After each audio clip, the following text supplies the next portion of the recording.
अस्सलामु अलैकुम वरहमतुल्लाहि ताला वबरकातुहू। अज़ीज़ साथियों, उम्मीद है कि आप लोग खैर आफ़ियत से होंगे। मौला आप लोगों को शादो आबाद रखे। अज़ीज़ साथियों, एक वीडियो बहुत अच्छी आप लोगों के सामने पहुंच रही है। इस वीडियो को आप लोग ज़रूर देखिएगा। मगर उससे पहले मैं आप लोगों को एक ऐसी चीज़ के बारे में बताता हूं जो हर एक इंसान के लिए बहुत ज़रूरी है। यानी इंसान के लिए एक ऐसी चीज़ जो कि बहुत ज़्यादा कीमती और इंसान के लिए बहुत ही ज़्यादा ज़रूरी चीज़ है। उस चीज़ के बारे में मैं आप लोगों को बताता हूँ। लोगों, इंसान को जिस चीज़ से प्यार होता है ना, उसकी बड़ी हिफाजत करता है। जिस चीज़ की वो कीमत समझता है तो उसके छिन जाने का हमेशा उसे खौफ रहता है और उस कीमती चीज़ की हिफाजत करने की वो मुकम्मल तरीके से कोशिश किया करता है। दोस्तों, आप सोने को ही ले लीजिए। आज के टाइम में सोना कितना ज़्यादा महंगा है, तो इंसान सोने की हिफाजत के लिए क्या क्या नहीं करता है। सोने की हिफाजत करता है, उसको छुपा कर रखता है, उसको दूसरी जगह जाकर रखता है ताकि मेरा सोना महफूज रहे। ऐसे ही आप गाड़ी वगैरह ले लीजिए। अगर किसी के पास गाड़ियां हैं तो उन गाड़ियों की कितनी वो हिफाजत करता है। यानी गाड़ियों के लिए वो एक अलग से रूम बनाता, हॉल बनाता है ताकि उसकी गाड़ियों को कोई नुकसान ना पहुंचे।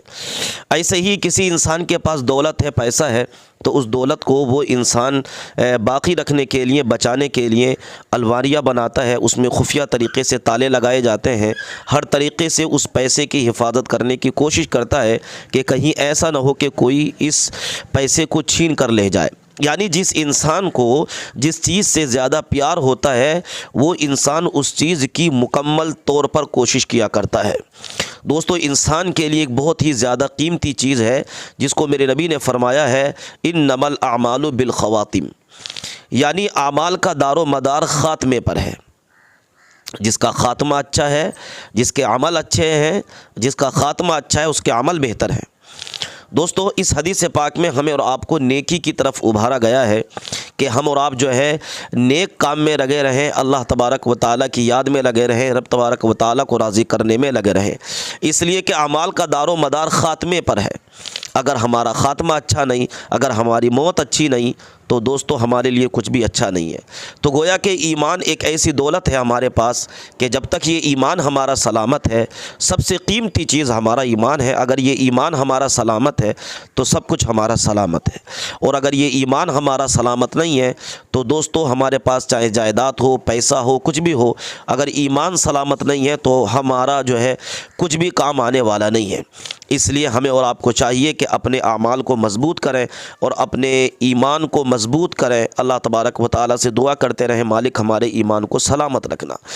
दोस्तों, ये तो हम आप लोगों को वीडियो दिखा रहे हैं। इस वीडियो को आप लोग सुनकर जरूर जाइए। बन जाएगी तेजस्वी सरकार, कहाँ सोया है चौकीदार, कहाँ सोया है चौकीदार।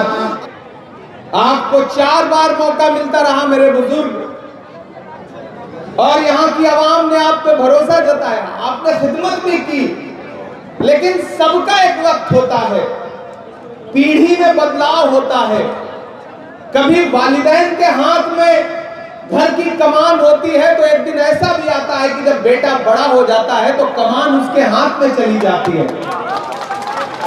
आज अगर इरफान आलम पे कांग्रेस पार्टी ने भरोसा जता करके उसको अपना प्रत्याशी बना दिया है तो फिर आपको तो दिल बड़ा करना चाहिए था और अपने इस छोटे से भाई के सर पे, बेटे के सर पे बेटा समझ करके शफकत वाला हाथ रखना चाहिए था और कहना चाहिए था कि इरफान, अब मेरे रिटायर होने की उम्र आ गई है, जाओ तुम कस्बा की आवाम की खिदमत करो, मैं तुम्हें ये जिम्मेदारी देता हूं।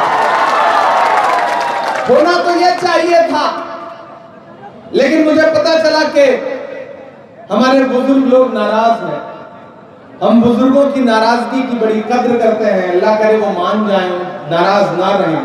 मैं तो उनसे भी कहता हूं, मैं अपने आफाक चचा से भी कहता हूं कि आप तो जब भी हमारे पास आए हमने मोहब्बत से आपको मिठाई खिलाई, पानी पिलाया, गले लगाया, और जब आपके मिनिस्टर बनने का वक्त था तो आपको याद होगा कि उस वक्त हमसे जो बन पड़ा, आप जब AICC के ऑफिस में, मेरे माइनॉरिटी डिपार्टमेंट के ऑफिस में आए थे तो हमने उस वक्त भी आपकी जो बन पड़ी वो मदद की। और जब मेरे पास इरफान भी आए तो हमने इनको भी चाय पिलाया, मिठाई खिलाई, पानी पिलाया और इनसे कहा कि जाइए, अगर कांग्रेस पार्टी आप पे भरोसा जताएगी, आपको कैंडिडेट बनाएगी, तो सबसे पहला आदमी इमरान प्रतापगढ़ी होगा जो आपके लिए आकर के आराम से वोट की अपील करेगा। साथियों, न हम सफर न किसी हम नशी से निकलेगा, न हम सफर न किसी हम नशी से निकलेगा, हमारे पांव का कांटा हम ही से निकलेगा। वतन की रेत मुझे एड़ियां रगड़ने दे, मुझे यकीन है पानी यहीं से निकलेगा। एक नौजवान आदमी जो आपकी खिदमत करता है, एक आदमी जो न दिन देखता है न रात देखता है, जब भी आप उसे आवाज देते हैं वो आपकी खिदमत के लिए खड़ा हो जाता है, जो आप जैसा दिखता है, आपके भाई की तरह है, आपके बेटे की तरह है, आपके परिवार की तरह है। अगर आज उसको मौका मिला है तो फिर इतनी बेचैनी लोगों में क्यों है? मैं आप सबसे गुजारिश करूंगा, श्रीनगर वालों, कस्बा वालों, कि मैं जितना इरफान को समझ पाया हूं, अगर आप बिना पटे हुए, बिना अपना वोट खराब किए हुए इस भाई के साथ खड़े रहे, तो ये जान लीजिएगा कि आने वाले 30-40 सालों के लिए आपको एक ऐसा नेता मिलेगा जो आपके सुख दुख में रात के 12 बजे भी खड़ा नजर आएगा। बड़ी मोहब्बतों से, बड़ी शफकतों से यहाँ ये भाई पहुंचा है, और आज मैं इस भाई के लिए अगर आपके सामने दामन फैलाने आया हूं, श्रीनगर वालों, कस्बा वालों,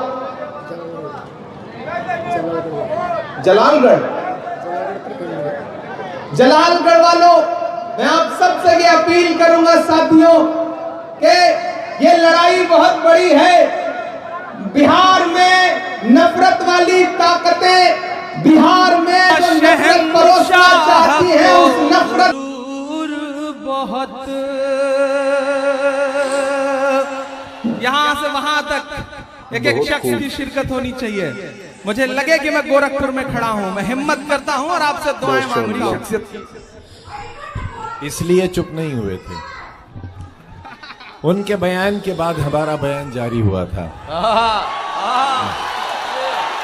अरे वाह वाह, और हमने ये कहा था बोल रहे कि रामलीला मैदान से जनाने कपड़े पहनकर भागने वाले दुनिया के हिजड़े तेरे नाम पर शर्मिंदा हैं।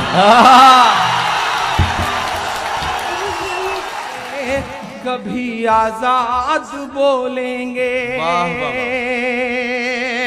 मुझे याद आता है कि जब मैं 8वीं 9वीं में पढ़ा करता था आजम भाई, वो दिन वो था कि जब नमाजों में दुआएं होती थी आजम खान साहब के लिए। बहुत छोटा सा था, मस्जिदों में रहता था, तो अड़ोस पड़ोस से वो नाम कानों में घुलता रहा। बड़ा हुआ तो आजम खान साहब को चैनलों पे देखा, अखबारों में देखा, एक आध दो मुलाकात हुई, बहुत कम, चूंकि मुशायरों में बहुत कम बैठते हैं इसलिए मुलाकात भी कम हो पाती है। जफर अमीन साहब से जितना उन्हें जाना समझा और थोड़ा जानने का मौका मिला, कासिम भाई से और भी बहुत सारे लोगों से। आज मेरी आंखों के सामने ये यूनिवर्सिटी के तमाम फोटोज हैं। जौहर यूनिवर्सिटी हमारी आंखों के सामने है, आजम साहब हमारी आंखों के सामने।